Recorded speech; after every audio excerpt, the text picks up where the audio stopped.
Have you ever experienced self-doubt? I mean, that really killer kind of self-doubt that permeates everything and completely destroys the path that you want to follow? Well, if you're like everybody else, you probably have. If you doubt your power, you give power to doubt.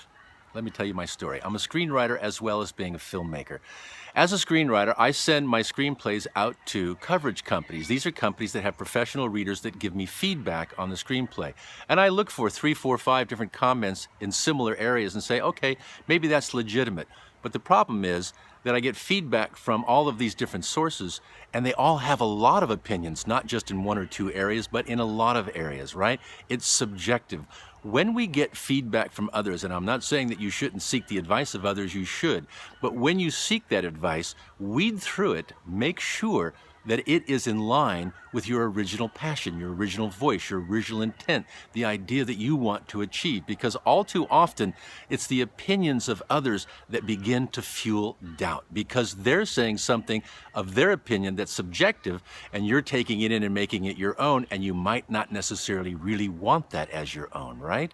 In the case of my screenplay, I actually put it down for several months. I want to pick it back up again, and the reason I put it down is because I got too many opinions from too many people, and I started to adopt those opinions, incorporate them into the screenplay, ended up watering down a screenplay that I no longer like. It wasn't my original voice. It wasn't my original idea or concept. It's now the concept and original idea of others.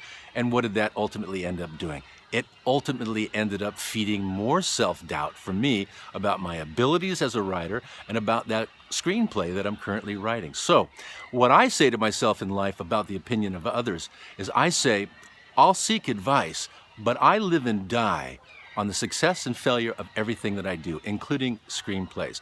I have to go back into it now and say, you know what, I'm gonna rewrite it, I'm gonna make it the way that I wanna make it, I'm gonna look at a few of the ideas and say, you know what, there's 3, 4, 5 comments that I agree with, I'll make that change. But the rest, I have to live or die with the success or failure of that screenplay, because if we doubt our power, we give power to doubt.